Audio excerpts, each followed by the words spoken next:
caste-based reservation system in India, designed as an affirmative action policy to address historical injustices and ensure social equity, has been a cornerstone of Indian democracy since its adoption. However, it has also drawn significant criticism for its perceived negative impacts on the country's progress. The debate is complex, with arguments often shaped by social, political, and economic considerations. Below is a detailed discussion of the negative implications of the caste-based reservation system in India, covering various dimensions such as meritocracy, social cohesion, economic development, and institutional efficiency. 1. Undermining meritocracy. One of the most cited critiques of the caste-based reservation system is its perceived erosion of meritocracy. In competitive sectors like education, jobs, and public services, the reservation system prioritizes caste over merit. This means that candidates with lower qualifications can secure opportunities over more deserving candidates solely due to their caste. This undermines the principle of merit and affects the quality of talent in critical fields such as medicine, engineering, and public administration. For instance, in premier institutions like the Indian Institutes of Technology, IITs, and Indian Institutes of Management, IIMs, reservation policies may result in admitting students who are less prepared academically, potentially impacting the overall standard of education and the competitiveness of graduates in the global market. Critics argue that this can hinder India's ability to compete internationally, particularly in technology and research sectors. 2. Reverse discrimination. While the reservation system aims to uplift historically marginalized communities, it has also led to what many describe as reverse discrimination. Individuals from the general category often face systemic exclusion despite meeting or exceeding the required qualifications. This creates resentment and feelings of injustice among those who are excluded, fostering social division rather than unity. For example, a student from an economically disadvantaged background in the general category might find it impossible to access quality education or jobs because they do not qualify for the reserved quota, despite being equally or more deserving based on economic hardship. 3. Perpetuation of caste identities. Ironically, the caste-based reservation system reinforces the very caste divisions it was meant to dismantle. By institutionalizing caste as a criterion for education and employment, the policy ensures that caste remains a central aspect of Indian society. Rather than promoting a caste-free identity, it often deepens caste consciousness and perpetuates societal divisions. This caste-centric approach is evident in the increasing demands for inclusion in the reservation system by various communities. For example, Jat in Haryana, Patels in Gujarat, and Marathas in Maharashtra. These demands often lead to violent protests and political unrest, further dividing society along caste lines. About 4. Economic inefficiency and misallocation of resources. Caste-based reservations can lead to inefficiencies in the allocation of limited resources, like education, jobs, and public services. Critics argue that the policy often benefits the relatively well-off within reserved categories, the so-called creamy layer, while failing to reach the most disadvantaged members of these communities. For example, a wealthy with access to private schooling and resources might benefit from reservations in government jobs or universities, while a poor family from the same caste or a different caste may remain excluded. This misallocation of resources hampers the intended purpose of reducing inequality and improving the socio-economic status of the underprivileged. 5. Political manipulation. The reservation system has become a powerful political tool, often used by parties to secure vote banks rather than genuinely addressing social inequities. Politicians frequently expand reservation quotas or promise inclusion of more castes in the system to gain electoral support, leading to a vicious cycle of competitive populism.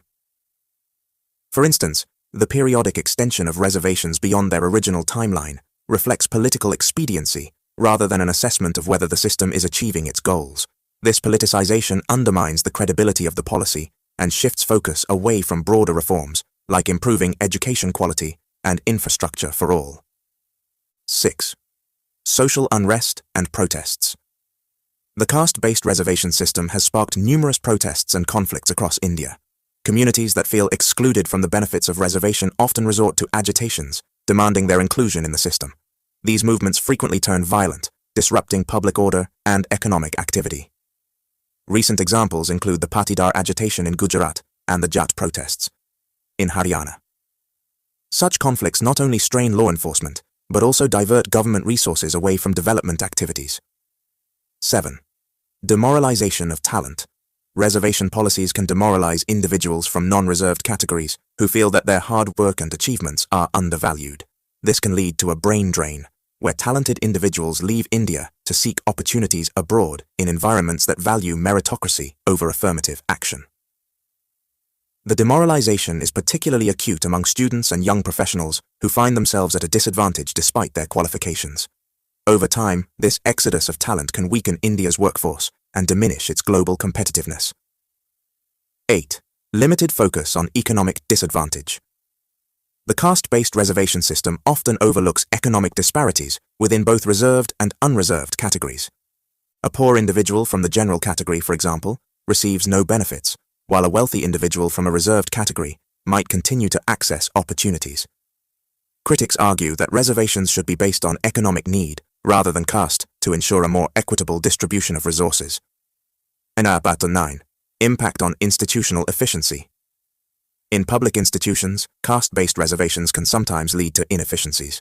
When positions in critical sectors like governance, education, and healthcare are filled based on quotas rather than merit, it can affect the overall functioning and efficiency of these institutions.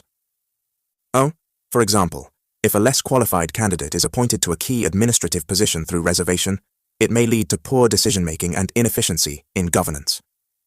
This has long-term implications for public trust in institutions and the effectiveness of policy implementation. 10. Dependency and lack of incentive. Reservation policies can create a sense of dependency among certain groups, discouraging individuals from striving for excellence. When opportunities are guaranteed through quotas, the incentive to compete and excel may diminish, leading to stagnation and complacency. This dependency is particularly problematic in education, where students admitted through reservations may not be adequately prepared to compete with peers in rigorous academic programs. This can lead to higher dropout rates and underperformance, undermining the long-term objectives of empowerment and upliftment. 11. No clear exit strategy. Originally intended as a temporary measure, the reservation system has been extended repeatedly without a clear roadmap for its eventual phase-out. This indefinite extension suggests a failure to address the root causes of inequality, such as poor access to quality education and healthcare. Instead of eliminating the need for reservations, the policy has become a permanent fixture with no clear benchmarks for its continuation or termination. 12. Global perception. India's caste-based reservation system has implications for its global image. Critics argue that the emphasis on quotas over merit undermines India's reputation as a meritocratic society. This perception can affect foreign investment, partnerships, and the willingness of global institutions to collaborate with Indian entities. Conclusion. While the caste-based reservation system was introduced with noble intentions to address historical injustices and promote social equity, its implementation has led to significant challenges that hinder India's progress. From eroding meritocracy and fostering social divisions to creating economic inefficiencies and dependency, the negative impacts of the system are profound. For India to truly achieve its potential as a global power, there is a pressing need to reform the reservation system. Policymakers must focus on addressing the root causes of inequality, such as improving access to quality education and healthcare for all, while transitioning towards a system that prioritizes economic need and individual merit over caste-based quotas. Only then can India create a society that is equitable, competitive, and united in its diversity.